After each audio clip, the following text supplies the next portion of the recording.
Fala galera, mais uma vez eu, Alexandre Magalhães, na resenha com Magalhães, para falar dos times do futebol brasileiro e dos campeonatos que estão em curso.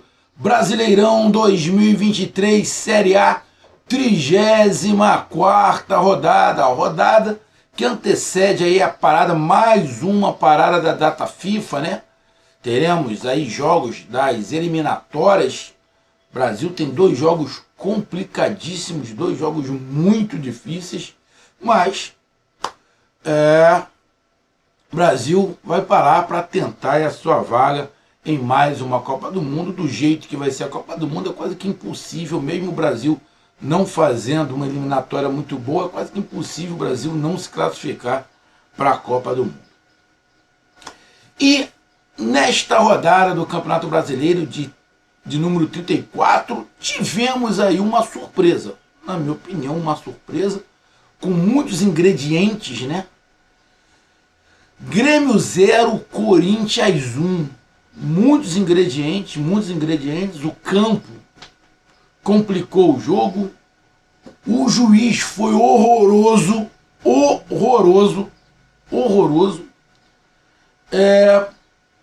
Algumas situações que eu estou vendo alguns falarem de incompetência do Grêmio, competência do Corinthians. Bom, placar do jogo, Grêmio 0, Corinthians 1. Times em campeonatos diferentes. O Grêmio, se vencer, seria líder do campeonato. E o Corinthians, muito assustado com o Z4. Né? A tendência, pela sequência, era do Grêmio vencer mais uma jogando em casa. Mas futebol, existe essas situações, né, que você não pode determinar, cravar 100% um resultado. Lógico, tem alguns jogos que dificilmente o resultado não vai ser a vitória de um em relação ao outro, porque tem uma discrepância. Exemplo, você pega um jogo de Copa do Brasil, né, que tem algumas diferenças muito grandes entre um time e outro, que fica quase que impossível você falar de um resultado adverso. Mas, no geral, é muito difícil você cravar 100% que um time vai ganhar ou que o outro vai perder. Então tivemos lá o mando de campo do Grêmio lotado, expectativa de assumir a liderança do Campeonato Brasileiro, mas não aconteceu. Já escuto até alguns falando que o Grêmio também pipocou, igualmente ao Botafogo, o Grêmio também pipocou e na hora de pegar a liderança do campeonato se assustou com a possibilidade de ser campeão. Bom, eu não levo por esse lado. Eu, particularmente, não levo por esse lado esse jogo específico do Grêmio de ter pipocado. Sinceramente, não levo para esse lado. Vou dar a minha opinião aqui sobre o jogo, sobre os acontecimentos que levaram à vitória do Corinthians.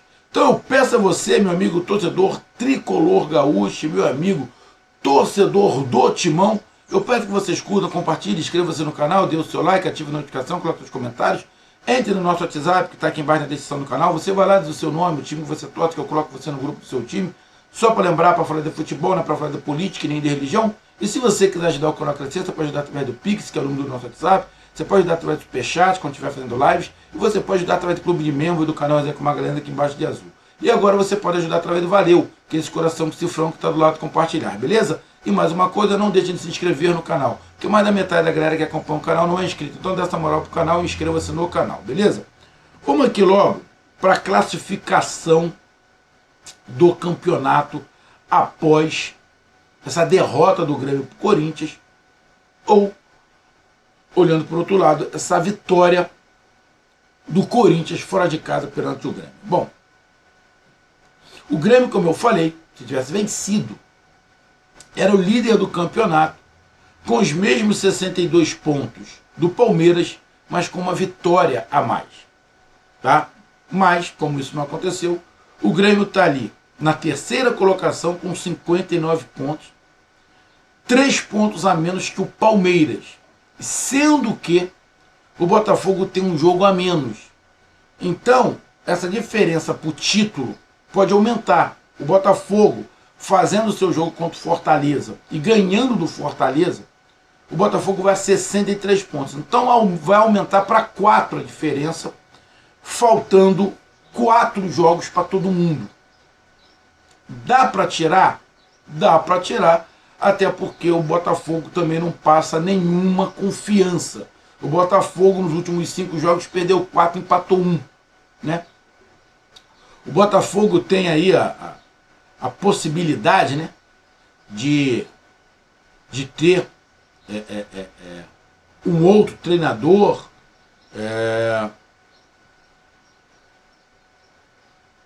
se vai contratar, se não vai contratar. O Botafogo só depende dele, né? O Botafogo saiu da liderança, mas pode voltar para a liderança nessa data FIFA. Então ainda não é impossível, tá, o Botafogo ganhar, ser campeão. Então, cara, o Grêmio vai ter que torcer agora para o Botafogo não ganhar, para ficar nessa margem de 3 pontos.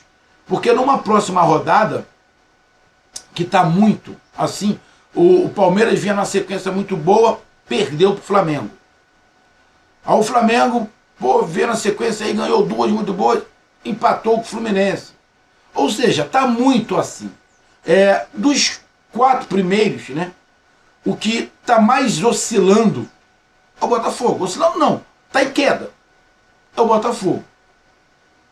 Então, dizer que o Grêmio, com essa derrota, saiu da briga, não dá. O Grêmio ainda está na briga. Pode ficar mais difícil se o Botafogo abrir 4 pontos, faltando 4 rodadas. Mas mesmo assim, o Grêmio continua na briga. Tá? O Grêmio continua na briga pelo título. Tá? Na próxima rodada, isso tudo pode mudar. Vamos lá. Amigo torcedor do Grêmio, o Palmeiras, que é o líder hoje, tem o Fortaleza ainda lá, depois da data FIFA. Tem o América Mineiro em casa. Pega o Fluminense em casa. Cara, o último jogo do Fluminense, a Vera, foi o Fla-Flu. O restante vai ser meio que aculhão. Então, a tendência é que o Palmeiras ganhe do Fluminense. E o último jogo do Palmeiras é fora de casa contra o Cruzeiro, brigando contra o rebaixamento. Ou seja, a tabela do Palmeiras não é a das mais difíceis. Não estou menosprezando ninguém, mas vamos lá.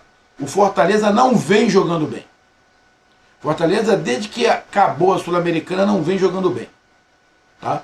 Não ganha no Campeonato Brasileiro. O América Mineiro já está rebaixado. O Fluminense, final de festa, já pensando no Mundial de Clubes. E o Cruzeiro brigando contra o rebaixamento. Então, o Palmeiras tem 4 jogos que você olhar, dá para o Palmeiras ganhar os 4. Mas pode ter um tropeço nisso aí. Tendo um tropeço, uma derrota desses 4 jogos, o Grêmio ganhando, o Grêmio passa o Palmeiras já de novo. Então, o Palmeiras pode ter um tropeço nisso aí? Pode. Pode ter um tropeço com o Fortaleza. Pode ter um tropeço na última rodada contra o Cruzeiro. Pode fazer um jogo difícil ali com o Fluminense. Mas, na minha opinião, a tendência é que o Palmeiras ganhe. Mas futebol, como eu falei no início, não é 100% nada. Tá? Então vamos lá. O Botafogo, que está aqui na frente, tem um jogo a menos. Vai fazer nessa data FIFA o jogo contra o Fortaleza. Depois tem o Santos em casa, o Coritiba fora, o Cruzeiro em casa e o Internacional fora. O Botafogo pega um time que já está rebaixado, na minha opinião, o Coritiba, 2 times que estão brigando contra o rebaixamento, que é Santos e Cruzeiro, e tem o Internacional, que está aqui com 43 pontos. Nesse momento o Internacional também está brigando contra o rebaixamento. Então a tabela O do Botafogo, os jogos do Botafogo, também é muito parecido com o do Palmeiras. Porém, o Botafogo nesse momento não passa confiança nenhuma de que vai ganhar. Faltam 5 jogos para o Botafogo. Não passa confiança nenhuma que vai ganhar esses jogos. A tendência é que o Botafogo tenha tropeços. Nesses últimos 5 jogos, a tendência maior é que o Botafogo tenha mais tropeços do que o Palmeiras, na minha opinião. Então, parceiro, você imaginando que o Botafogo vai ter mais tropeços e que o Palmeiras precisa de um tropeço, o Grêmio fazendo a sua parte, ganhando os jogos. Então, cara, ainda dá, obviamente, pro Grêmio. O Grêmio falta Atlético Mineiro, Goiás, Vasco e Fluminense. No último jogo contra o Fluminense, esquece, Fluminense, pô, já deu férias. Férias não. Mas já deu descanso para todo mundo por causa do Mundial de Clubes. É o último jogo, é o jogo de despedida do Fluminense do Campeonato Brasileiro para viajar pro Mundial. Que o jogo vai ser lá pro dia 6 de dezembro, o Mundial é dia 18. Então, deve dar, né? Acredito eu. Muitas férias. Mas também pode ir com o time completo, né? Já que tem uma distância do campeonato. Olhando assim, o Vasco tem um time que está... O Grêmio tem um time que vai estar jogando, brigando por Libertadores, e de repente, né, por título. Mas acho difícil, o Atlético Mineiro está brigando por título, mas pode estar brigando. Pode não, está brigando por Libertadores, Goiás brigando contra o rebaixamento, Vasco brigando contra o rebaixamento, e Fluminense que não briga por nada. Olhando assim, a tabela do Grêmio também não é tão diferente da do Palmeiras e do Botafogo. Então, irmão, dá pro Grêmio ainda buscar o título. Tá? Dá pro Grêmio ainda buscar o título. Tem que fazer a parte dele. O que é a parte dele? Ganhar os jogos. Torcer para um tropeço do Palmeiras e ali alguns tropeços do Botafogo. Que a probabilidade, como eu falei, do Botafogo tropeçar mais que o Palmeiras é maior. Só precisa disso. Agora tem que fazer a sua parte. Qual a sua parte? Ganhar os jogos. Então, apesar da derrota, o Grêmio continua na briga, na minha opinião, pelo título. Bom, e o Corinthians? O Corinthians, com esta vitória, chega ali aos 44 pontos. Chega muito próximo daquela marca, né, que falam de 45 pontos, se livrando do rebaixamento. Neste momento, está à frente do Fortaleza. O Fortaleza tem 2 jogos a menos que o Corinthians. Então o Corinthians pode, né, cair uma posição, cair para a 12ª colocação. Mas a importância para o Corinthians nesse momento não é pensar se o Corinthians vai estar na Sul-Americana ou não. O momento do Corinthians é brigar para não cair ainda. Então nesse momento, o Corinthians está com 44 pontos e o Cruzeiro com 37. Porém, o Cruzeiro também tem 32 jogos só. Então vamos levar em consideração que o Cruzeiro, nesses 2 jogos que faltam, ganha um. Quem entra na zona de rebaixamento é o Bahia, que tem 38 pontos em 34 jogos. Então, o Bahia, para a gente fazer os nossos cálculos, seria a linha de corte. Então, 38 pontos para 44 dá 6 pontos. Então, nesse momento, o Corinthians está a 6 pontos da zona de rebaixamento, levando em consideração o Bahia na zona de rebaixamento. Faltando 4 jogos, 6 pontos, você já tira 2. Porque o Corinthians tem 10 vitórias, o Bahia também tem 10 vitórias. Se o Corinthians perder 2 e o Bahia ganhar 2, o Bahia passa o Corinthians, porque o Bahia vai ficar com 12 vitórias e o Corinthians com 10.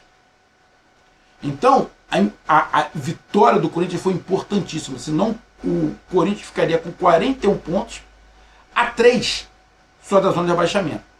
E aí a corda no pescoço, o time do tamanho do Corinthians como a pressão seria muito maior, né? Aí poderia haver o Palmeiras passando, levando em consideração que o Vasco também tem um jogo a menos, ou seja, o cenário seria feio feio pro Corinthians. Então a vitória do Corinthians em cima do Grêmio foi, cara, pode ter sido a vitória que salve o Corinthians. Quando você avaliar, pode ser essa vitória que salve o Corinthians. Então, importantíssima, muito, não é pouco não. O tamanho dessa vitória do Corinthians em cima do Grêmio pode ter sido a salvação do Corinthians de não cair. Tá? E o Corinthians, os 4 jogos do Corinthians tem o Bahia, confronto direto em casa, que pode afundar o Bahia de vez e livrar o Corinthians. Por quê? O Corinthians tem 44 pontos, levando em consideração um corte com o Bahia, que é de 6 pontos. O Corinthians ganhando abre 9 pontos para o Bahia. 9. E vai ficar faltando 3 jogos. Justamente 9 pontos em disputa. Levando em consideração que o Bahia tem mais jogos, mais vitórias do que o Corinthians não vai poder perder os últimos 3, porque se o Bahia ganhar os últimos 3, ele passa o Corinthians. Né? Lógico que vai ter outros times ali entre Corinthians e Bahia, mas vamos colocar Corinthians e Bahia só nessa disputa. Então, levando em consideração o Bahia, o Corinthians tem esse jogo em casa contra o Bahia. Ganha. Nos últimos 3 jogos precisa só empatar 1. Para você ver o tamanho da importância que foi a vitória do Corinthians em cima do Grêmio. Depois tem o Vasco, outro time brigando contra o rebaixamento. Internacional, que está brigando também contra o rebaixamento. E o Coritiba, já rebaixado. Então, o Corinthians só tem, na fase final, nos últimos 4 jogos, times da parte de baixo da tabela. O Corinthians não pega nenhum time que está brigando pelo título. Ou pega algum time que não está brigando para nada, tipo Fluminense e São Paulo. Só pega time confrontos diretos contra o rebaixamento. Então, o primordial na próxima rodada ganha do Bahia, que aí contra Vasco, Internacional e Coritiba vai depender de um empate. Isso se dependendo do que aconteça na rodada, o Corinthians está até salvo do rebaixamento. Então, vitória importantíssima do Corinthians, essa em cima do Grêmio. E o jogo? Cara, primeiro, vamos lá. O Corinthians tem que ser punido. O Corinthians tem que ser punido pelo que os seus dirigentes fizeram. Não interessa todo erro do árbitro, todo erro do VAR. Não interessa, não cabe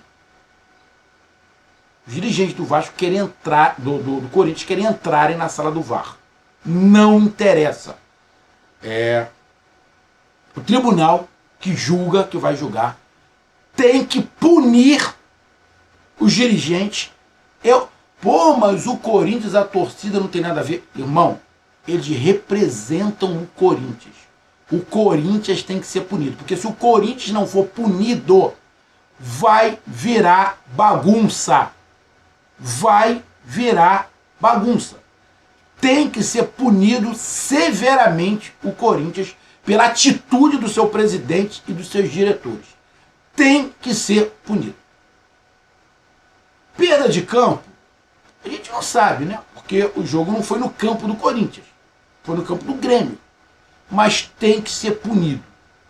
Perder pontos, acho que não é o caso, mas tem que se tomar uma decisão e o Corinthians tem que ser punido. Os dirigentes, alguma coisa tem que ser feita, que tem que ter uma punição exemplar. Eu não sou fã do VAR, muito pelo contrário. Quem me conhece, quem acompanha o canal, sabe que eu não sou muito fã do VAR. Mas não dá para fazer o que a diretoria do Corinthians fez. Então tem que ser punido. Vamos lá para o erro de arbitragem. Bom, o juiz errou para os dois lados. Os dois lados. O juiz estava completamente perdido. Completamente perdido. Inverteu faltas. Deu faltas que não teve. faltas que teve ele não deu, ele inverteu lateral, ou seja, uma atuação horrorosa, desastrosa, uma das piores atuações da arbitragem. Quando eu estou falando da arbitragem, é de campo e do VAR. Isso eu estou falando, contando que foi honesta a arbitragem. Levando em conta que foi honesta a arbitragem. Tá? Não estou nem falando que teve segundas intenções. Estou falando de honestidade. Levando em consideração que foi honesto a arbitragem. Foi uma das piores que aconteceram no Campeonato Brasileiro, a atuação do árbitro de campo e do VAR. Lances polêmicos. Bom, é impossível que o juiz não tenha visto o pênalti em cima do jogador do Corinthians. É impossível que o VAR, depois de olhar as imagens, não tenha visto que foi pênalti. Cara, foi pênalti muito claro. Foi muito pênalti. Não é pouco pênalti, não. É muito pênalti. Irmão, na boa, este árbitro e a galera do VAR tem que ser afastado do Campeonato Brasileiro até o final. Nenhum desses árbitros deveriam apitar e nem estar na sala do VAR, nem na Série A nem na Série B. Esse conjunto aí, árbitro de campo e a galera do VAR, tinham que ser afastados do Campeonato Brasileiro. Afastado. Todo mundo. Todo mundo afastado do Campeonato Brasileiro. Só por esse lance do pênalti. Ali não tinha interpretação. Aquele pênalti não tinha interpretação. Interpretação nenhuma. Ah, critério de interpretação. Não, não tinha critério de interpretação nenhuma. Tá? Aí na sequência tem a expulsão do jogador do Corinthians. Justa. Justa. Do jeito que o jogador do Corinthians entrou, por muito pouco ele não quebrou o jogador do Grêmio. Por pouco, cara. É uma temeridade que o jogador do Grêmio fez. A expulsão foi muito bem expulsa. E aí, outro erro. Ele deu um cartão amarelo. Ele só expulsou depois que teve o VAR. A impressão que se tem que houve má intenção com o Grêmio. Com o Corinthians. Dá até para entender a revolta do corintiano, porque estava 0-0. Mas não justifica querer entrar na sala do VAR. Beleza? Teve um pênalti que não deram, pênalti claro, mas teve um jogador que foi expulso. Muito bem expulso. Porém, se ele dá o pênalti, não teria expulsão. Né? Porque o jogo ia separado, não teria o lance, não teria expulsão. Se o VAR chama, depois da sequência do lance, a expulsão ia continuar, mas ia ter o pênalti. Então, cara, num período ali de menos de 2 minutos, o árbitro e o VAR fizeram 2 cagadas monstro. Cagadas monstro. Que o VAR, em relação à expulsão, acabou consertando a cagada do árbitro. Então a expulsão foi muito justa. E o jogador do Corinthians não pode pegar só um jogo, não. O jogador do Corinthians tem que pegar mais. Porque ele ia quebrar, ele ia tirar o jogador do Grêmio da sua função durante muito tempo. O pé do jogador do Grêmio entortou, filho. Criminosa a entrada do jogador do Corinthians. Criminosa. Vamos lá? Expulsão do jogador do Grêmio. Ali é interpretativo. Ele poderia expulsar ou não. Mas dar o cartão vermelho direto, aí não. Ele poderia até depois ter ido no VAR e dar uma olhada e chegar até a conclusão que foi vermelho. Mas no lance em si, ele dá o cartão vermelho direto, sinceramente, na minha opinião, ele deu o cartão vermelho direto pela pressão que ele sofreu e para compensar a expulsão. Que foi bem expulso o jogador do Corinthians, como a gente já falou. Mas o cartão vermelho para o jogador do Grêmio, não vou falar que foi exagerado, mas se ele desse o amarelo, na minha opinião, também estaria dentro o jogo, porque foi bem diferente as duas entradas. Bem diferente. A do corintiano foi para quebrar. A do gremista não. Foi para parar, ele vai jogar no meio de campo com uma porrada de jogador. Então, o critério dele, completamente errado. Então, a expulsão do jogador do Grêmio é bem contestável. É interpretativo, mas é contestável. Teve um pênalti, na minha opinião, a favor do Grêmio, em cima do Soares. O Soares tomou uma puxada dentro da área. Que nem ele, nem o árbitro e nem o VAR cagaram. Ou seja, mais uma cagada do árbitro e do VAR. Na minha opinião, teve um pênalti a favor do Grêmio. Então, o árbitro e o VAR erraram para todos os lados. Na minha opinião, interferiram no resultado. Não estou falando que o Corinthians não poderia ganhar. Sim, poderia ganhar. Porque teria o pênalti a favor, poderia fazer o gol. Teve o gol do Corinthians, né? Que deu a vitória. Então o Corinthians poderia ter ganho de 2-1. Mas interferiu no resultado, sim. É o conjunto da arbitragem. E o jogo? Bom, campo pesado. O campo atrapalhou mais. O campo atrapalhou mais o Grêmio do que o Corinthians. Isso é óbvio. Por quê? O time do Grêmio é mais leve, tem mais qualidade técnica. O time do Corinthians é pesado. O time do Corinthians foi para não perder. O empate para o Corinthians não estaria mal. O empate para o Corinthians não estaria mal. Então, num campo pesado, quem tem mais qualidade técnica sofre mais. Isso aí é nítido. Isso aí não é chororô. Isso é nítido. Acaba sofrendo um pouco mais. E o Grêmio sofreu mais. Então, o Corinthians tem um pênalti que não deram, tem um jogador expulso.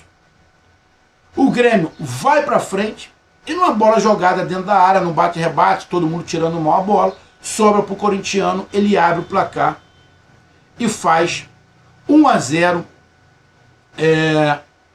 Corinthians em cima do Grêmio. Gol ali, deixa eu até pegar aqui. Cadê? Aqui. 1-0 Corinthians, ali com Romero aos 32 minutos. A partir daí, foi ataque contra defesa. Foi ataque contra defesa até o final do jogo. E o Corinthians se defendendo. Mas vamos lá. Não estou justificando. Porém, você jogar contra um time com 1 a menos, que está ganhando o jogo, esse time que está com 1 a menos, ele vai defender o resultado. Ele vai ficar todo mundo atrás e vai atacar muito pouco. Então, é mais difícil você jogar contra um time que está todo atrás. Isso aí é óbvio. Isso aí não é chororô, isso aí é óbvio. Fica muito mais difícil. E num campo pesado, fica mais difícil ainda, onde a bola rola menos. E aí você tem que ficar jogando muito a bola para dentro da área, que facilita a defesa que está de frente. O Corinthians foi muito competente. Muito competente. O Grêmio tentou de todas as formas. Criou possibilidades, mas faltou aquele toquezinho, aquela competência para colocar a bola para dentro. Você não pode chamar o Soares de incompetente. Mas eu coloco, não falta de competência do Grêmio. Eu não digo que o Grêmio foi incompetente, não. O Grêmio tentou. Eu coloco que o Corinthians foi competente, sobre usar o cenário a seu favor e se defendeu bem. Essa é a minha opinião. Então, para mim, o Grêmio não foi incompetente. O Grêmio tentou, fez o que dava diante do cenário. Mas o Corinthians que foi muito competente em fazer o gol e defender o resultado. Então, para mim, o placar justo pela competência defensiva que o Corinthians teve. Então, tá aí a minha análise. Um grande abraço, até mais, valeu, tamo junto, fui!